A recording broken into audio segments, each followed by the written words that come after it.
Assalamualaikum warahmatullahi wabarakatuh, Bang Andi. Salam kenal dari saya.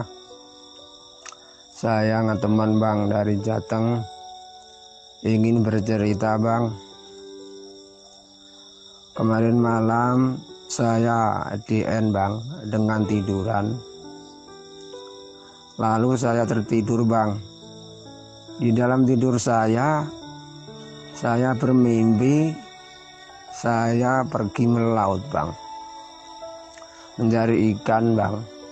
Tiba-tiba saja di tengah laut hujan meteor Bang.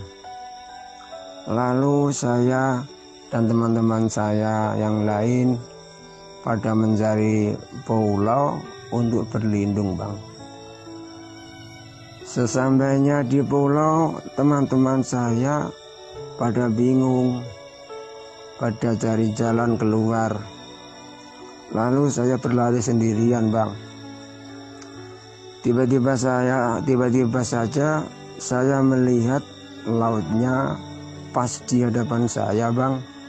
Airnya surut hingga kelihatan daratan Bang.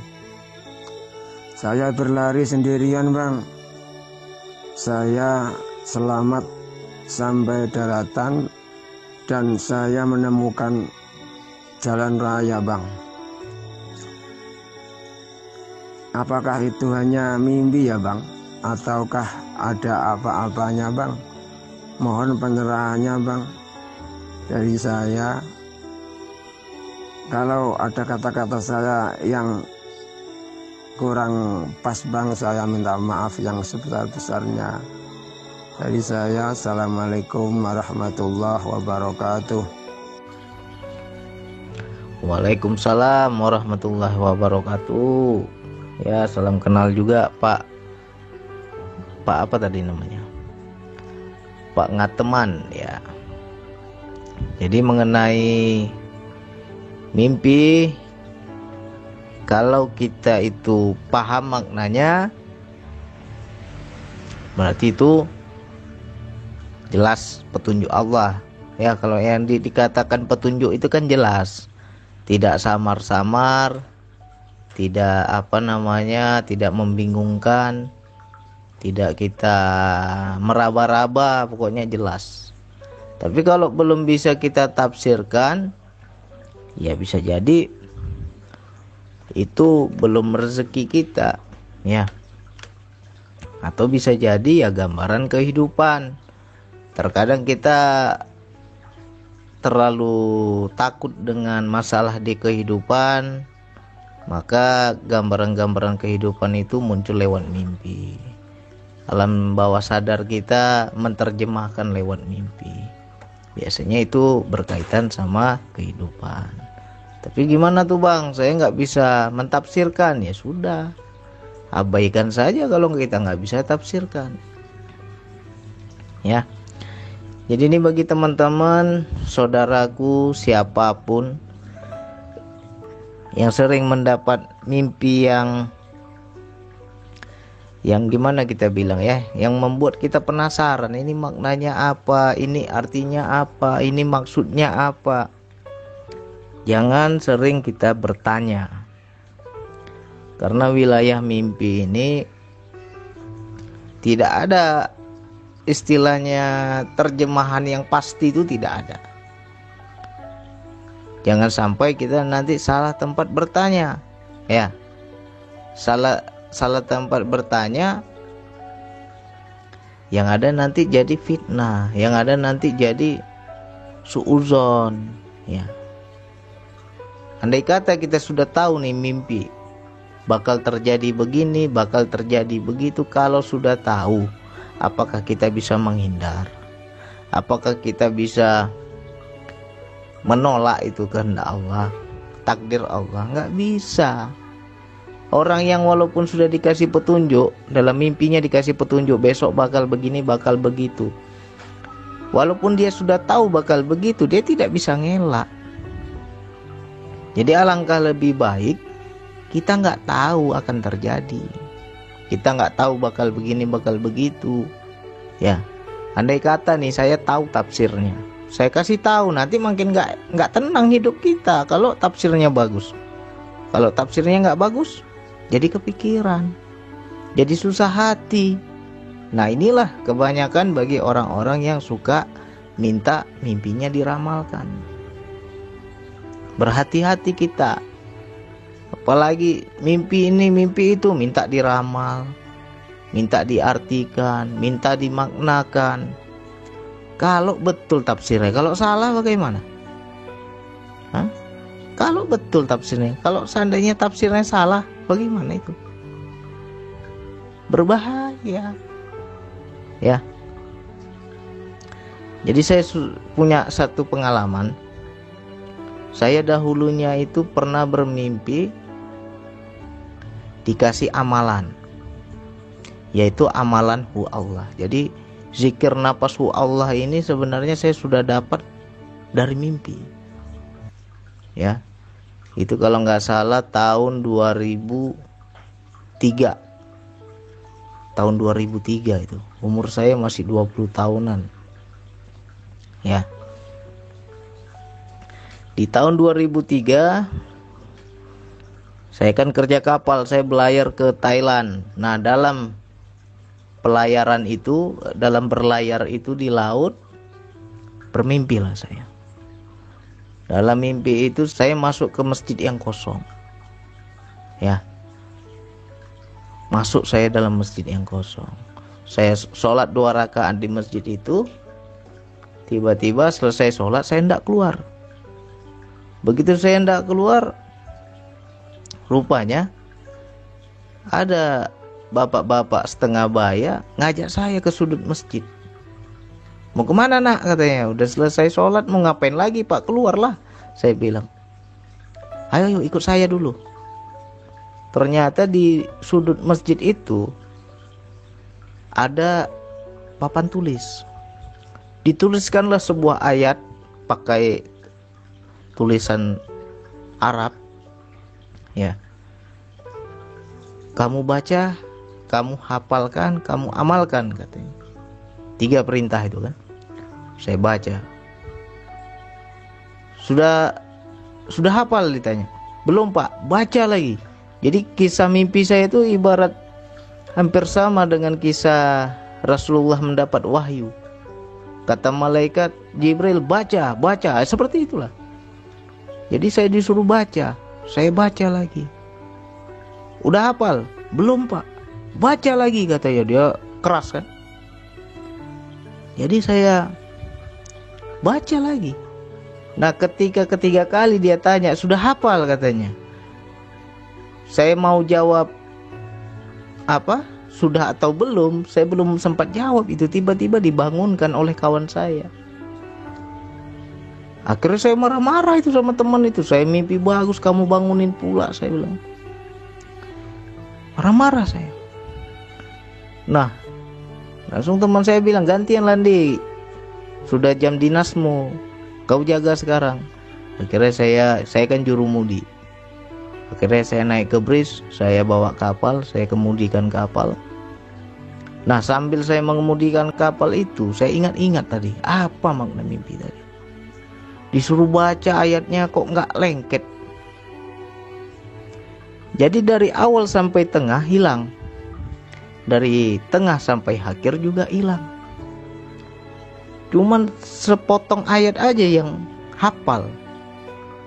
Apa itu yang saya hafal? Hu Allah. Hanya itu saja yang saya hafal. Ya. Dan itu saya menjadi penasaran sampai bertahun-tahun. Apa ini makna hu Allah ini?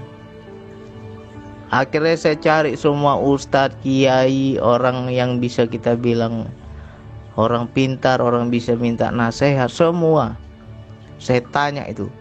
Tidak ada satupun yang bisa menjelaskan. Saya ceritakan mimpi saya, apa makna hu Allah di dalam mimpi itu. Tidak ada yang bisa menceritakan. Lalu saya pulang kampung, ke kampung nenek saya di Aceh. Ya. Begitu saya pulang kampung, saya tanya tengku di kampung itu. Kalau di Aceh itu namanya kiai atau apa orang yang dituakan dibilang tengku. Ya. Saya tanya itu pada tengku, udah sepuh tengkunya. Beliau ingin mentafsirkan mimpi saya, dia buka kitab. Dia buka peti, dia bongkar-bongkar peti. Satu peti itu kitab semua.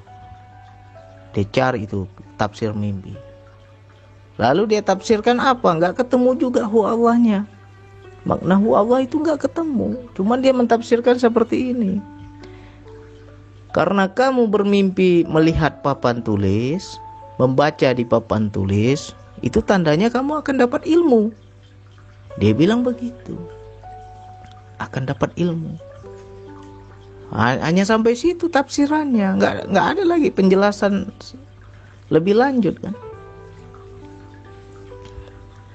Akhirnya saya tetap penasaran. Ini mimpi kok nggak bisa hilang, nggak bisa lupa.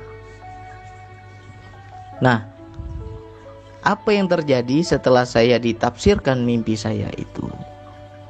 Karena saya dahulunya satu kapal dengan orang-orang sakti, teman-teman semua orang sakti. Dan di saat itu saya lagi gila-gila kesaktian. Ya kan? Saya merasa, saya menganggap bahwa yang dikatakan tengku itu kamu akan dapat ilmu, ya ilmu kesaktian. Ya.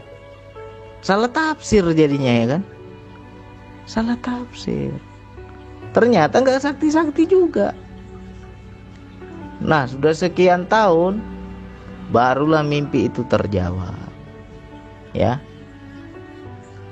2003 saya mimpi, 2013 baru ketemu gurunya yang mengajarkan hu Allah. Ya. Diajarkan saya hu Allah. Saya amalkan zikir nafas, barulah yang dikatakan tengku tadi itu benar. Ternyata saya dapat ilmu, yaitu ilmu zikir nafas. Ya. 10 tahun baru itu mimpi terwujud. Jadi bagi teman-teman yang lain hati-hati, jangan sedikit-sedikit nanya kiai, nanya guru, nanya ini, nanya itu. Kalau tafsirnya benar, kalau salah, kalau tanggung-tanggung kayak tadi macam mana? Saya nggak bilang tafsir tengku tadi salah, itu benar. Karena dia bilang papan tulis itu kamu dapat ilmu. Dan benar, saya dapat ilmu. Tapi ilmu zikir nafas, bukan ilmu sakti. Malah yang saya pikir ilmu sakti. Ya. Dia tidak jelaskan ilmu apa. Dia cuma bilang papan tulis itu maknanya ilmu. Kamu akan dapat ilmu nanti. Tapi nggak dijelaskan ilmu apa. Berarti kan tafsirnya tanggung. Nggak sempurna, nggak lengkap tafsirnya. Ya. Dan saya jadi salah tafsir. 10 tahun tersesat, ya. 10 tahun kita gila kesaktian. 10 tahun kita gila goib-goib, ya. Karena salah tafsir. Ya. Apa yang terjadi? Sombong, ujub, ria. Woi, macam betul aja kita. Udah dibilang sama tengku itu akan dapat ilmu, merasa sok sakti lagi. Karena salah tafsir. Nah, begitu juga teman-teman, saudaraku, siapapun. Kalau dapat mimpi, kalau baik, ya, itu petunjuk dari Allah. Itu dari Allah. Kalau dalam mimpi itu menakutkan, membuat kita was-was, membuat kita takut, membuat kita resah, jelas dari setan. Itu aja membedakannya. Ini mimpi baik kah atau mimpi buruk? Ya. Kalau dari Allah pasti baik-baik. Ya. Kalau yang buruk bikin kita takut, jelas setan. Atau bisa jadi gambaran-gambaran kehidupan diterjemahkan oleh setan. Dibentuk dia jadi sebuah gambaran mimpi. Ya. Jadi apa gunanya kalau kita mentafsirkan? Gak ada guna. Saya bilang gak ada guna mentafsirkan mimpi itu. Kalau benar tafsirnya, kalau salah Ada yang pasti. Ya, misalnya kita tanya nih kepada kiai nih, kepada ustadz, kepada kiai, apa nih maknanya kiai? Saya mimpi begini begini begini. Langsung dia meramalkan, nanti kamu bakal begini, bakal begitu. Bisa kita pegang omongannya. Apakah tafsirnya itu betul-betul 100% benar? Belum tentu. Ya. Kalaupun kiai itu tahu, misalnya ya, seorang guru, seorang kiai, dia tahu nih makna mimpi. Dan dia nggak akan mau menceritakan kalau itu banyak dampak negatifnya. Contohnya begini, nih kalau saya kasih tahu, nanti dia jadi susah. Kalau saya kasih tahu, nanti dia jadi kepikiran. Kalau saya kasih tahu, nanti dia jadi ketakutan. Seorang yang bijak tidak akan mau menceritakan, tidak akan mau mentafsirkan. Ya, kalau bagus pasti dia tafsirkan, pasti dia akan menjelaskan. Kalau ada pesan yang tersembunyi, dia akan ya dikasih kopi pahit kita. Ya, mimpimu begini-begini kan, maknanya kesini biar kamu berubah. Itu dikasih kopi pahit kita. Kalau memang seorang guru itu bisa mentafsirkan, bisa membaca. Tapi kalau asal tafsir aja, dan dia ibaratnya gini, mungkin dia dikasihlah pengetahuan oleh Allah, tafsirnya begini, begitu, begini, begitu. Tapi dia nggak pernah memikirkan dampaknya ketika dia bercerita. Ya itu tandanya nggak bijak. Ya. Itu apa kita menceritakan tafsir kalau orang yang diceritakan nanti jadi takut, jadi susah. Lebih baik nggak usah diceritakan, lebih baik dia nggak tahu apa-apa, kan gitu. Makanya banyak orang yang bertanya kepada saya, kalau saya jawab biasanya itu saya kasih kopi pahit. Ya, kalau saya nggak jawab, ya ada dua kemungkinan. Satu, saya memang nggak tahu. Yang kedua, saya tahu, saya nggak akan cerita, nanti jadi takut. Ya, jadi yang lebih enak simpan saja. Kalau mimpi itu lengket, kita bermimpi nih, nggak bisa lupa kita, lengket terus mimpi ini. Seolah-olah baru tadi malam kita mimpi, padahal sudah sekian tahun kan, tapi nggak pernah lupa. Itu tandanya petunjuk. Ya. Tapi kalau kita mimpi 2 hari 3 hari sudah lupa, yaitu bunga tidur saja, bisa jadi godaan setan saja. Tapi kalau yang betul-betul petunjuk macam saya itu 10 tahun itu rasanya nggak lupa saya.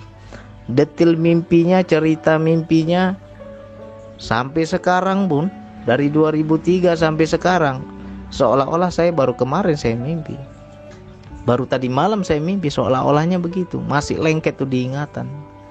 Itu tandanya petunjuk.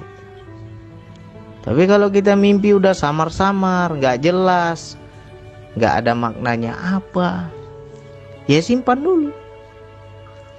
Ya, mimpi yang benar-benar petunjuk, satu tandanya lengket, kita nggak pernah lupa.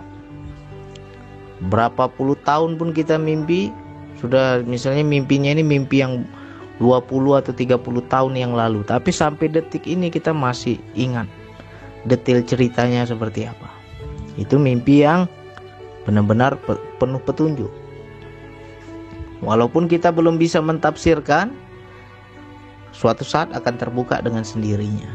Tunggu waktunya saja, belum waktunya lah berarti. Ya, saya 10 tahun itu terbuka. Nah, tapi kalau mimpinya nggak jelas, udah berapa hari mimpi udah lupa, sudah nggak jelas, ya jelas itu bunga tidur saja, atau itu dari setan. Apalagi mimpinya membuat ketakutan, ya. Berarti di situ bisa jadi gambaran kehidupan. Dalam kehidupan kita penuh ketakutan dengan masalah-masalah kehidupan, seolah-olah kita dikejar dengan masalah-masalah kehidupan, ya. Nah, dalam tidur disitulah gambaran-gambaran kehidupan itu muncul dalam bentuk mimpi. Jadi Jangan sampai kita menganggap itu akan terjadi, padahal itu sesuatu yang sudah terjadi. Ya. Kalau mimpi itu gambaran kehidupan, berarti kan sudah terjadi dalam kehidupan. Jangan kita anggap akan terjadi. Salah. Jadi karena nggak paham maknanya apa, simpan aja. Ya. Kalau mimpinya menakutkan, ya jelas setan, itu aja. Jadi nggak usah kita cari-cari. Hati-hati teman-teman. Apalagi nanya sama orang pintar, nanya sama dukun. Tafsirnya buat kita suuzon aja sama orang. Wah, jangan-jangan kau disantet orang ini, kiriman tetangga ini. Apa nggak jadi fitnah? Ya kan? Ngeri loh, kalau salah bertanya paling ngeri ini wilayah ini. Belum tentu tafsir dia benar itu. Ya kan? Tapi karena kita menganggap dia pintar, dia hebat, dia punya ilmu tafsir, kita tanya sama dia, salah pula tafsirnya. Gimana? Apa enggak kotor hati kita? Jadi suuzon kita sama orang. Ya kan? Apalagi yang tukang tafsirnya ngarang-ngarang cerita lagi. Hah? Apa enggak tambah susah hidup ini? Hidup udah susah kok dicari susah lagi. Tambah susah lah. Misalkan kita mimpi begini begitu, oh ditafsirkan dia pula, oh kamu nanti akan bangkrut usahamu, akan begini, akan begitu. Ditafsirnya yang membuat kita resah, membuat kita takut. Ya, itu jelas salah tempat kita bertanya. Hati-hati kawan-kawan nih, paling banyak itu. Apalagi kita tinggal di kampung, masih percaya mimpi ini, mimpi itu, sedikit-sedikit tanya, sedikit-sedikit tanya, sedikit-sedikit minta diterawang, minta ditafsirkan. Salah pula kita tempat bertanya. Apa enggak berbahaya? Berbahaya. Ya. Jadi bagi yang suka bertanya tentang mimpi, udahlah, nggak usah lagi nanya-nanya. Kalau mimpi yang menakutkan, minta perlindungan dari Allah. Ya Allah, aku mimpi semalam membuat aku resah, membuat aku takut, membuat aku nggak tenang. Tenangkanlah hatiku ya Allah. Hilangkanlah rasa takut di hatiku ya Allah. Minta sama Allah perlindungan. Ya, kalau mimpi itu baik, indah sekali tadi malam saya mimpi. Cuman saya nggak paham maknanya apa. Ya simpan aja. Nanti diperhatikan tuh seminggu aja coba. Jangan kita baru istilahnya baru mimpi tadi malam, pagi sudah nanya. Coba dulu seminggu. Maknanya begini. Hari ini mimpi, seminggu ke depan masih ingat nggak mimpi itu? Masih jelas nggak diingatan kita? Kalau nggak ingat lagi, udah samar-samar, nggak jelas lagi jalan ceritanya seperti apa, berarti itu bunga tidur, itu mimpi dari setan. Tapi kalau yang betul-betul petunjuk dari Allah, nggak akan lupa. Lengket itu mimpi itu, mau berapa puluh tahun pun lengket. Sekali mimpi sampai mati itu nggak akan lupa itu. Ya, itu yang mimpi penuh petunjuk. Nah, dan kita juga nggak boleh nafsu, ingin tahu, ingin mentafsirkan, tanya sana, tanya sini. Kalau benar tafsirnya, kalau salah, jangan sampai kayak saya. Dibilang kamu dapat ilmu, betul, nggak salah itu tafsirnya, cuman tanggung. Tafsirnya itu nggak lengkap, nggak dijelaskan ilmu apa yang saya dapat ini. Malah saya merasa sakti, saya dapat ilmu kesaktian. Wih, salah tafsir jadinya kan. Nah 10 tahun baru dibuka semua tabir mimpi itu dalam bentuk kenyataan. Baru saya paham, oh ternyata saya sudah dikasih tahu Allah 10 tahun yang lalu. Nah sekarang baru terwujud kan gitu. Ya. Jadi untuk siapapun jangan lagi bertanya tentang mimpi. Ya. Apa sih manfaatnya kalau tahu? Lebih enak kita nggak tahu lah. Kalau tahu sombong kita nanti, ya. Lebih enak kita nggak tahu. Nah, jadi nggak usah lagi nanya ini, nanya itu, nanya ini, nanya itu. Salah tafsir bahaya. Ya, makanya dites. Seminggu aja dites. Masih ingat nggak? Kalau nggak ingat lagi ya mimpi dari setan lah itu. Kalau mimpi yang penuh petunjuk, jelas, lengket, kita tidak akan lupa. Jalan ceritanya seolah-olah baru tadi malam kita mimpi, padahal sudah sekian tahun, tapi kesannya seperti baru tadi malam. Itu mimpi yang benar, ya. Jadi mudah-mudahan ini menjadi pelajaran untuk kawan-kawan yang lain. Jangan lagi nanya mimpi ini, mimpi itu, apa bang maknanya, jangan nanya lagi, ya. Karena apa? Nanti jadi resah hati kita. Kalau ditafsirkan benar nih, seandainya ada yang bisa mentafsirkan, resah hati kita nanti. Lebih baik nggak tahu aja, ya. Oke, hanya itu yang bisa saya sampaikan. Wassalamualaikum warahmatullahi wabarakatuh.